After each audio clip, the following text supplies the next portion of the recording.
नमस्कार दोस्तों, welcome back to your own channel Adhishthan commerce classes. आज के वीडियो का हमारा सब्जेक्ट है organisation of commerce and management, fourth chapter business services. आज हमें देखना है एक नया सर्विस जिसका नाम है वेयर हाउसिंग। तो चलिए फटाफट वीडियो को स्टार्ट करते हैं। वीडियो को शुरू करने से पहले दोस्तों इतना ही कहना चाहूँगा, अगर आपने फर्स्ट टाइम चैनल को विजिट किया है तो प्लीज़ चैनल को सब्सक्राइब करना, साथ में जो बेल आइकन दिया है उसको भी प्रेस करना, ताकि ऐसे इंटरेस्टिंग वीडियो आपको डेली बेसिस पे मिलते रहे। तो चलिए फटाफट स्टार्ट करते हैं आज के वीडियो को। Warehousing meaning. Warehousing refers to storage of goods and consist of all those activity which are connected with storage and preserving of the goods। देखिए बेसिक मीनिंग वेयर हाउसिंग का क्या है, तो यहाँ उन्होंने बोला है warehousing means storage of goods.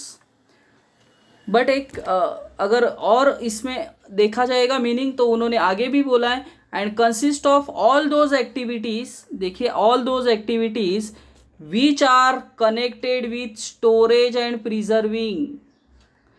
तो जो मीनिंग बोला है वेयर हाउसिंग का एक बेसिक मीनिंग देखा जाएगा तो स्टोरेज ऑफ गुड्स राइट है। बट यहाँ उन्होंने जो मीनिंग बोला it is connected with all those activity which are connected with storage and preserving.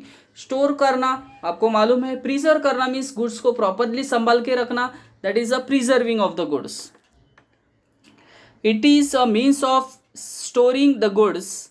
Where housing can be defined as group of activity. देखिए यहाँ भी उन्होंने बोला इट इज़ एक सिंगल एक्टिविटी नहीं है, it is a group of activities connected with the storing and preserving the goods from the time of production till the time of consumption. मतलब जब भी गुड्स प्रोड्यूस किए गए हैं वहाँ से लेके जब वो मार्केट में आएंगे, डिमांड किए जाएंगे मार्केट में, तभी तक गुड्स को प्रॉपरली संभाल के रखना, प्रिजर्व करना, स्टोरेज करना, that is the where housing.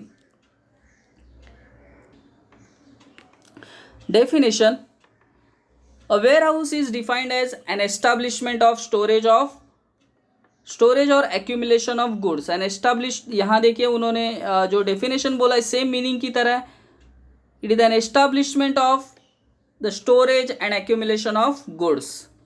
तो चलिए फटाफट आगे बढ़ते हैं। Functions of warehouses. First function जो मीनिंग में ही बोला था, storage. This is the basic function of warehousing. Surplus commodity which are not needed immediately can be stored in warehouse. तो जो सरप्लस कमोडिटी है, जो अभी फिलहाल जिसका ज़रूरत नहीं होगा, ऐसे गुड्स को स्टोर करके रखना, that is the basic function of warehousing. They can be supplied as and when needed by the customer. Second point, price stabilisation. देखिए गुड्स जो होते हैं वे वेयर हाउस में स्टोर किए जाते हैं, तो कैसे होता है, अगर मार्केट में ज़्यादा डिमांड क्रिएट होगा और सप्लाई नहीं होगा तो गुड्स का प्राइस बढ़ने का चांसेस ज़्यादा होता है। तो ऐसे वक्त में जब गुड्स ज़्यादा डिमांड किए जाते हैं तो वेयर हाउस से उतना ही गुड्स ज़्यादा सप्लाई भी किए जाते हैं। तो एक प्राइस को स्टेबल रखने में वेयर हाउसिंग का अहम रोल है। Price stabilisation, warehousing play an important role in the process of price stabilisation. It is achieved by creation of time utility by warehousing. In warehouses usually large stock of goods is kept।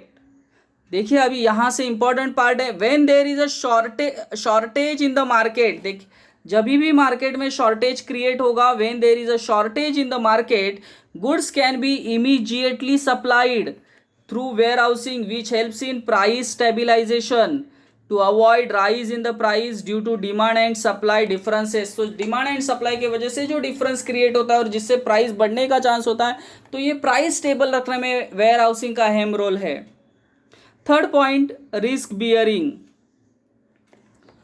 When the goods are stored in warehouse they are exposed to many risk in the form of. देखिए जब goods warehouse में store होते हैं तो बहुत सारा risk create होता है, जैसे थेफ्ट, चोरी होने का चांस होता है, डिट्रियोरिएशन मीन्स क्वालिटी खराब होने का चांस होता है, फायर, आग लगने का चांस होता है। ऐसे रिस्क को फेस करना पड़ता है।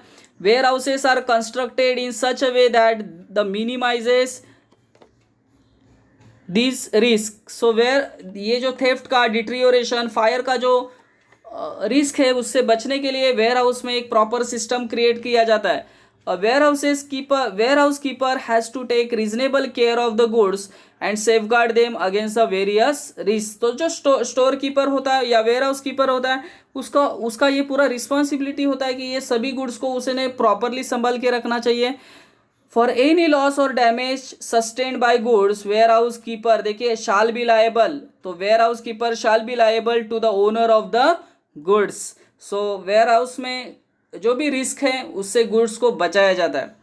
Financing, loans can be raised from the warehouse keeper और from financial institution against the goods stored by the owners. देखिए जो भी वेयर हाउस में गुड्स स्टोर किया गया है ओनर उसके अगेंस्ट में फाइनेंशियल इंस्टीट्यूशन से लोन भी ले सकता है.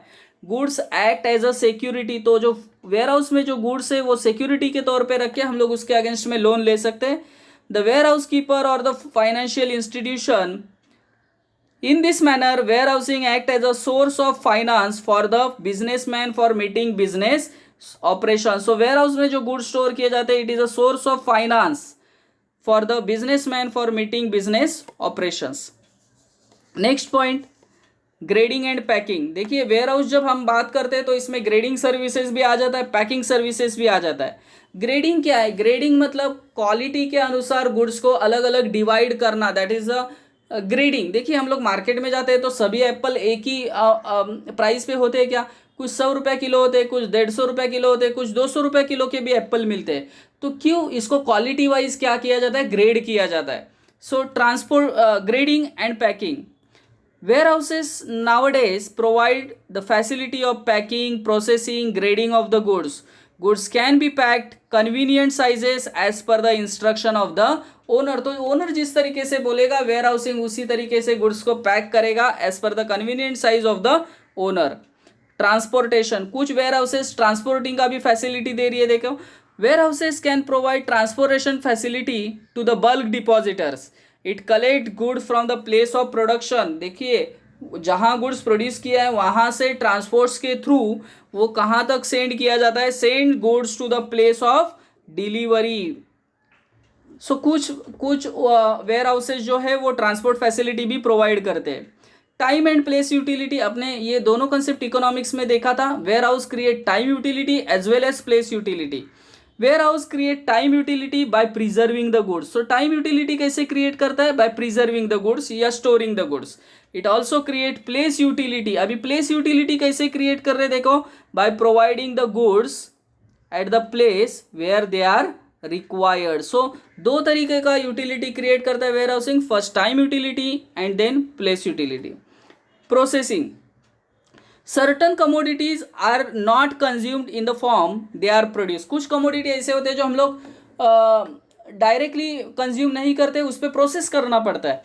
Processing is required to make them consumable. जैसे उन्होंने एग्जांपल दिया है, पैडी इज पॉलिश. पैडी आपको मालूम होगा चावल होता है, अगर आपने चावल का पौधा कभी देखा होगा तो चावल जो आते हैं जो हम लोग वाइट दिखता है हमें, बट उसके ऊपर एक छिलका होता है तो उसको निकालना, that is the paddy is polished. Fruits are ripened means fruits को पकाया जाता है.